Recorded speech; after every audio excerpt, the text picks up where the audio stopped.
Hi പ്യാരെ വെച്ചോ, അനസാറാണ്. എല്ലാ മക്കളും ഓണപ്പരീക്ഷ നിങ്ങളുടെ മുന്നിലെത്തി എന്നുള്ള ഒരു തിരിച്ചറിവ് എല്ലാ മക്കൾക്കും വന്നിട്ടുണ്ടാകും.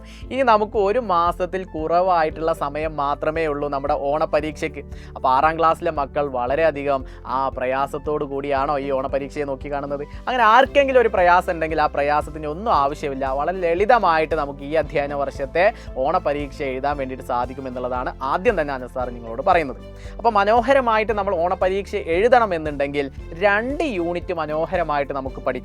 2 യൂണിറ്റിൽ നിന്നാണ് ഈ അധ്യയന വർഷത്തെ 6ാം ക്ലാസ്സിലെ ഹിന്ദിയിലെ ചോദ്യ പേപ്പർ വരുന്നത്. അപ്പോൾ നമുക്കറിയാം ക്വസ്റ്റ്യൻ പാറ്റേൺ ഈ വർഷം മാറിയിട്ടുണ്ട് അല്ലേ, അല്ലെങ്കിൽ കഴിഞ്ഞ വർഷം നമുക്കൊരു ചേഞ്ച് കൊണ്ടുവന്നിട്ടുണ്ട്. അപ്പോൾ നമുക്ക് ആദ്യം 6 ആക്ടിവിറ്റിയിൽ നിന്നും 5 ആക്ടിവിറ്റിയാണ് നമുക്ക് എഴുതാനുണ്ടായിട്ടുള്ളത് എന്നുണ്ടെങ്കിൽ ഈ അധ്യയന വർഷം 9ഓളം ആക്ടിവിറ്റികൾ ഉണ്ടാകും. അതിൽ നിന്നും 6 നമ്മൾ അറ്റൻഡ് ചെയ്യേണ്ടത്. അപ്പോൾ നമുക്ക് ഉദാഹരണമായിട്ട് ഗതിവിധി 1 എന്ന് പറഞ്ഞു കഴിഞ്ഞാൽ ആക്ടിവിറ്റി 1. അപ്പോൾ ഈ ആക്ടിവിറ്റി 1 എന്ന് പറയുമ്പോൾ അതൊരു ആക്ടിവിറ്റി ഉണ്ടാകും, മനോഹരമായിട്ടുള്ള ഒരു പാസേജ് കൊടുത്തിട്ടുണ്ടാകും. ഉദാഹരണമായിട്ട് നീലി ചിടിയ എന്ന് പറയുന്ന പാഠഭാഗം ബേസ് ചെയ്തിട്ടുള്ള കവിതയുടെ 5ഓ 6ഓ വരികൾ കൊടുക്കും. എന്നിട്ട് അതിൽ നിന്നും നിങ്ങളോട് ചോദ്യം ചോദിക്കും. ഒരു എക്സാമ്പിൾ പറയാം, നീലി ചിടിയ കിസ് വിധ കി രചന ഹേ. എന്നിട്ട് നിങ്ങൾക്ക് ബ്രാക്കറ്റിൽ ചിലപ്പോൾ എന്ത് തരും? കവിത അല്ലേ, കഹാനി, ലേഖ് എന്നൊക്കെ പറഞ്ഞ് നിങ്ങൾക്ക് എന്ത് ചെയ്യും തരും. അപ്പോൾ ഏതാണ് നീലി ചിടിയ എന്നുള്ളത്? യെസ്, അഫ്കോഴ്സ് എന്താണ്? കഹാനിയാണ്. ആണോ? അല്ല, നീലി ചിടിയ എന്നുള്ളത് ഒരു കവിതയാണ് അല്ലേ. അപ്പോൾ ആ കവിത നമ്മൾ ഐഡന്റിഫൈ ചെയ്യണം. നേരെ മറിച്ച് ആദ്യം സാറ് പറഞ്ഞ പോലെ നിങ്ങൾ കഹാനി ഐഡന്റിഫൈ ചെയ്താൽ നിങ്ങൾക്ക് എന്താകും? അതിൻ്റെ ഒരു മാർക്ക് നഷ്ടപ്പെട്ടു പോകും. ഏറ്റവും ലളിതമായിട്ട് നമുക്ക് നേടാൻ കഴിയുന്ന ഒരു മാർക്കുകളാണ് ഇത്തരത്തിലുള്ള മാർക്കുകൾ. അല്ലെങ്കിൽ നിങ്ങളോട് ചോദിക്കും എന്ത്? കിസ്കി രചനാഹെ, നീലി ചിടിയ കിസ്കി രചനാഹെ. നീലി ചിടിയ എന്നുള്ളത് ആരുടെ രചനയാണ്?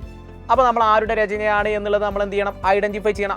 അപ്പോൾ അങ്ങനെ ഐഡന്റിഫൈ ചെയ്യാൻ നമുക്കത് ആരുടേതാണ് എന്ന് അറിയണമെന്നുണ്ടെങ്കിൽ നമ്മുടെ ഈ ഒരു അധ്യയന വർഷത്തെ 2 യൂണിറ്റിലെ പാഠഭാഗങ്ങൾ എഴുതിയത് ആരാന്നുള്ളത് നമ്മൾ കൃത്യമായിട്ട് നമ്മൾ അറിഞ്ഞിരിക്കണം. അത് സിമ്പിളായിട്ട് നമ്മൾ 1-2 തവണ നോക്കിയാൽ നമുക്ക് അറിയാൻ കഴിയുന്നതേ ഉള്ളൂ. അപ്പോൾ ഒരു പാസേജിൽ നിന്നും 1, 2, 3 ചോദ്യങ്ങൾ വെച്ചിട്ട് 5 മാർക്കിൻ്റെ ഗതിവിധികളായിരിക്കും അല്ലെങ്കിൽ ആക്ടിവിറ്റികളാണ് ഈ വരുന്ന പരീക്ഷയിൽ നമ്മളോട് 9 ആക്ടിവിറ്റിയും വരുന്നത്. അപ്പോൾ ഈ 6 ചെയ്താൽ മതി മാഷേ, ബാക്കി അങ്ങനെ 3 നമ്മൾ ഒഴിവാക്കും. അപ്പോൾ നിങ്ങൾക്ക് ഉദാഹരണമായിട്ട് ഗതിവിധി 1-ൽ എ ഓർ ബി ക്വസ്റ്റ്യൻ ഉണ്ടായിരിക്കും. അപ്പോൾ എ ആണോ ബി ആണോ നിങ്ങൾക്ക് ഏറ്റവും നല്ല രീതിയിൽ അറ്റൻഡ് ചെയ്യാൻ വേണ്ടിയിട്ട് കഴിയുന്നത് എന്നുള്ളത് നിങ്ങൾ ഉറപ്പിക്കണം.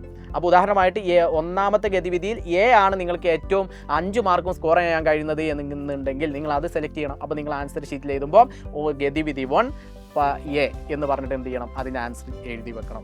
അങ്ങനെ ഈ രീതിക്കാണ് നിങ്ങൾ ചെയ്യേണ്ടത്. അങ്ങനെ 6 ഉത്തരം നിങ്ങൾ എഴുതി കഴിഞ്ഞ് ഏറ്റവും ഉറപ്പുള്ള, ഏറ്റവും ശരിയാകുമെന്ന് ഉറപ്പുള്ള 6 നിങ്ങൾ സെലക്ട് ചെയ്യേണ്ടത്. ഈ രീതിയിലാണ് നമ്മുടെ ചോദ്യ പേപ്പറിനെ നമ്മൾ നേരിടേണ്ടത്. അപ്പോൾ വളരെ ലളിതമായിട്ട് നമുക്ക് എന്ത് ചെയ്യാൻ പറ്റും? പരീക്ഷയെ നേരിടാൻ വേണ്ടിയിട്ട് സാധിക്കും. അപ്പോൾ നിങ്ങൾ എന്ത് ചെയ്യണം? പരീക്ഷയ്ക്ക് വേണ്ടി ഇപ്പോൾ തന്നെ തയ്യാറായി തുടങ്ങണം. ഇനി നമുക്ക് ഏകദേശം 28ഓളം ദിവസങ്ങളാണ് നമ്മുടെ ഓണപരീക്ഷയ്ക്കുള്ളത്. അപ്പോൾ നിങ്ങൾ എന്ത് ചെയ്യുക? ഒരു ടൈം ടേബിൾ ഇന്ന് മുതൽ സെറ്റാക്കിയിട്ട് നിങ്ങൾ ചെയ്യാം. ഉദാഹരണമായിട്ട് അനസാർ പറയുകയാണ് നിങ്ങളോട്, നിങ്ങൾ എന്ത് ചെയ്യുക? ഈ ഒരു 2 ആഴ്ചക്ക് വേണ്ടിയിട്ടുള്ള അല്ലെങ്കിൽ ഒരാഴ്ചക്കുള്ള ഒരു ടൈം ടേബിൾ നിങ്ങൾ എന്ത് ചെയ്യണം? തയ്യാറാക്കി വെക്കണം. അപ്പോൾ നിങ്ങൾ എന്ത് ചെയ്യുക? ഒരു ഹിന്ദിക്ക് വേണ്ടി 1 മണിക്കൂർ, ഇനിയുള്ള ദിവസങ്ങളിൽ 1 മണിക്കൂറെങ്കിലും, അതിൽ കൂടുതൽ നിങ്ങൾക്ക് എത്ര വേണമെങ്കിലും നിങ്ങൾക്ക് എന്ത് ചെയ്യാം? സെലക്ട് ചെയ്യാം. 1 മണിക്കൂറെങ്കിലും ഹിന്ദിക്ക് വേണ്ടി മാറ്റി വെക്കുക. എന്നിട്ട് എന്ത് ചെയ്യണം? പ്രീവിയസ് ഇയർ ആയിട്ടുള്ള ക്വസ്റ്റ്യൻ പേപ്പറും എടുത്ത് വെച്ചിട്ട് നിങ്ങൾ എന്ത് ചെയ്യണം? ടെക്സ്റ്റ് ബുക്കും നിങ്ങൾക്ക് സൈലത്തിൽ നിന്ന് കിട്ടിയ നോട്ട്സും നിങ്ങളുടെ സ്കൂളിൽ നിന്ന് കിട്ടിയ നോട്ട്സും ഒക്കെ നിങ്ങൾ എന്ത് ചെയ്യണം? കമ്പയർ ചെയ്തിട്ട് നിങ്ങൾ കൃത്യമായിട്ട് പഠിച്ചു കഴിഞ്ഞാൽ ഹിന്ദി അടിപൊളിയായിട്ട് നിങ്ങൾക്ക് എഴുതാൻ വേണ്ടിയിട്ട് സാധിക്കും. അപ്പോൾ കഴിഞ്ഞ അധ്യയന വർഷം ആദ്യമായിട്ടാണ് നമ്മൾ ഹിന്ദി പഠിച്ചു തുടങ്ങിയത്. ഈ അധ്യയന വർഷം നമ്മൾ എന്തായിട്ടുണ്ട്? ഒരുപാട് ഡെവലപ്പ് ആയിട്ടുണ്ട്. അത് നമ്മൾക്ക് കണ്ടിന്യൂസ് ആയിട്ട് എന്ത് ചെയ്യണം? മുന്നോട്ട് കൊണ്ടുപോകണം എന്നുള്ളത് തന്നെയാണ് നിങ്ങളുടെ മനസ്സിലുണ്ടാകേണ്ട ഒരു ദൃഢനിശ്ചയം. അപ്പോൾ അടിപൊളിയായിട്ട് നമുക്ക് എന്ത് ചെയ്യണം? ഈ അധ്യയന വർഷത്തെ പരീക്ഷയെ നേരിടാം. അപ്പോൾ നമുക്ക് വീണ്ടും കാണാം. അഗലാ വീഡിയോ में अनसार फिर मिलेगा. सबका बहुत बहुत शुक्रिया. Bye bye.